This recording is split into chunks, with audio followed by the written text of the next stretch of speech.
Hey guys, Peter here to tell you about the latest from The Lion's Daughter, Bathhouse, out October 13th, released independently. This album has 9 tracks, 40 minutes in length, and this is the band's 5th full-length studio album. They are an American black and sludge band. At least that's where I'm going with. It's extremely hard to define this band under one single umbrella, under one single genre. They have so many different influences that just allow you to feel like each and every single song is taking you in a much different direction. And that's exactly where I want to start, because the design of this record really pulls you in different directions. But it doesn't matter how far it pulls you, it doesn't matter how far outside the box you go, there's a little bit of an elastic band that just brings you right back into the same starting point. This allows you to see some of the uniquenesses of the songs and how far those uniquenesses can take you. But this album is also grounded in a lot of similarities, and those similarities create a sense of togetherness that allows the album to feel as one. So it's one of those records that each song could be enjoyed independently. Each song has its own merit in terms of what it offers, the journey that it puts forward, but at the same time, when you listen to it in the context of the album, you still get that same experience, but now you're getting it times 9, which is the overall length of songs, the overall number of songs on this record. So great design that allows you to feel like you're getting the best out of both worlds. Now, as far as the sound is concerned, like I said, this band is very hard to define under one single genre. What I can tell you about this album sound-wise is that, first of all, it's a lot heavier than its predecessor. And it's not just heavy on a song here and a song there. It's consistently heavy from beginning all the way to the end. It has a lot more impact when it comes to the drum sound and when it comes to the guitars. Those two elements specifically have a very clear impact on how heavy this album sounds and how consistent that heaviness becomes across all 9 songs.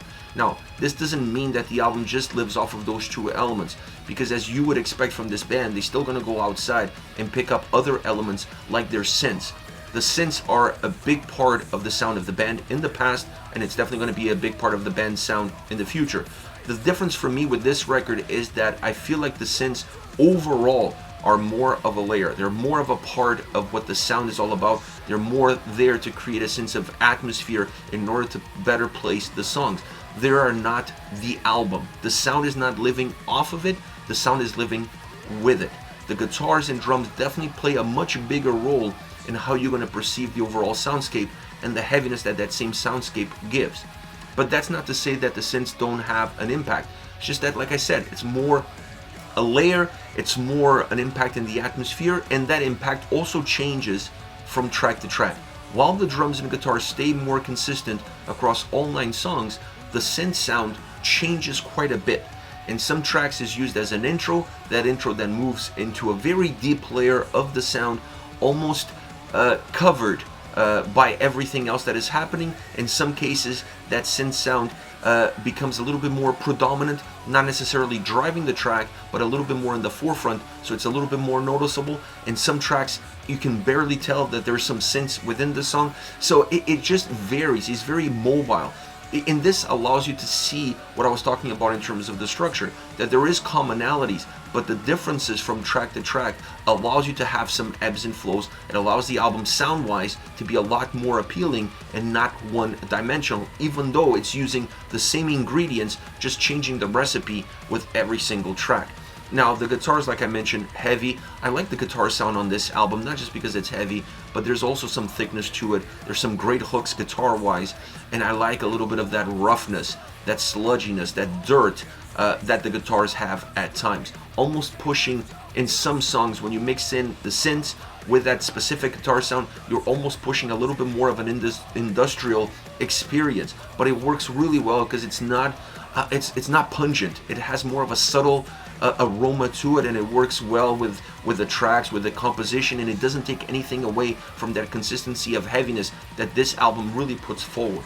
Now, drum wise, I honestly felt like this is perhaps a better sounding drumming album than its predecessors. It has a little bit more texture, it has a little bit more life, a little bit more oomph, feeling a little bit bigger, feeling a little bit wider. I wouldn't necessarily call it warmer or deeper, but it just creates a much larger footprint for the songs. So even in tracks where the guitars are very linear, very straightforward, very driven, the song still doesn't feel narrow. The song still doesn't feel flat because the drums are giving it some oomph, are increasing the borders, are increasing the shape of the song, allowing the track to still have that sense of big volume, that sense of big impact, that sense of heaviness that's really important for you to keep that thread alive and well across all 9 tracks.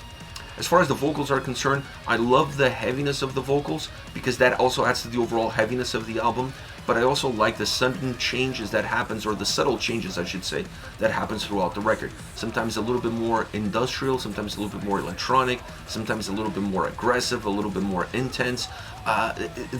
Those changes, while subtle at times, or almost like little nuances within tracks and from track to track, have a very important impact on not allowing that element as well to become linear, to become predictable, to become expectable.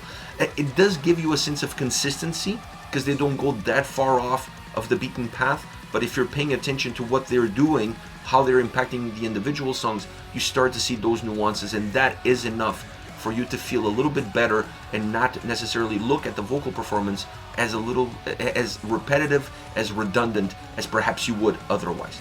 Overall, when I look at this album, this is a phenomenal record by The Lion's Daughter.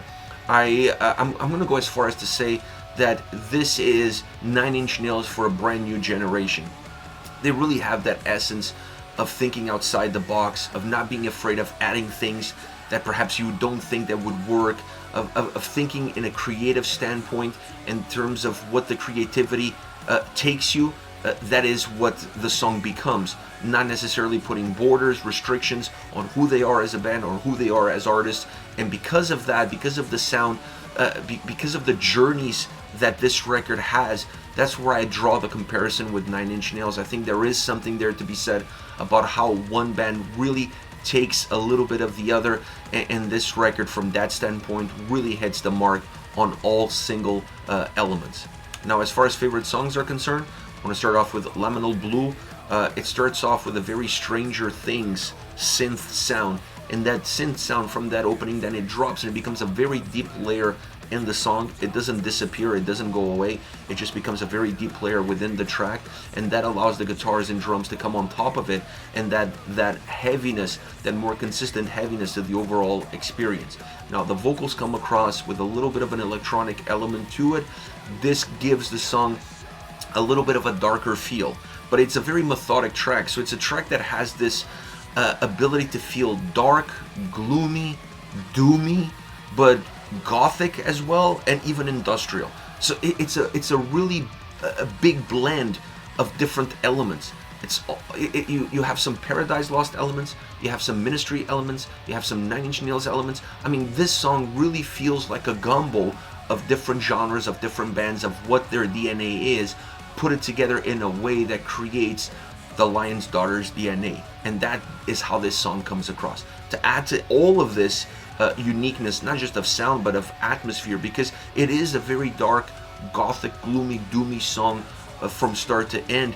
Adding some female vocals sprinkled into this track adds another layer. And then finishing off with the duet of the 2 sets of vocals humming the end of the song, that just adds to the overall darkness that the track has.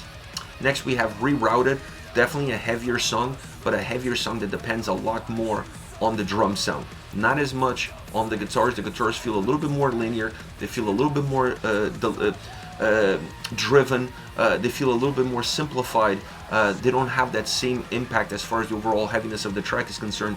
That falls more on the shoulders of the drums. This is a more drum-centric track from start to end. That becomes the main ingredient. Everything else is added in order to create flavor. Last but definitely not least, She Does Not Exist. One of the hookiest songs on this record. Now, it starts off with that synthesizer, Stranger Things vibe to it. It feels like an intro to an episode of Stranger Things. The difference between this one and Liminal Blue is that Liminal Blue, that layer, then that sound, I should say, then moved into a very deep layer. On this track, it didn't. That sound became almost one of the driving forces of the track. Not the only driving force of the track, because you still feel the guitars, you still feel the drums pushing it forward as a heavy, louder song. but those synths really become a huge part of how this song comes across. So instead of burying it deeper in the sound, imitating what Liminal Blue did, they changed the dynamic and allowing this layer to be almost at the top, or at least parallel with the ones that are at the top, allowing the song to have that electronic sound in it, be a part of it, but still be very intense, very aggressive. And then when you add to that a phenomenal hooky chorus, both musically and vocally, you just have a memorable song all around. The simplicity of the chorus, both from a lyrical standpoint, from how it's delivered and the sound behind it, it becomes the icing on the cake as far as the entire song is concerned. This is it, The Lion's Daughter, Bathhouse, out October 13th. Let me know your thoughts on the band, on the singles. Hit me up in the comment section, and I'll see you guys at the next video.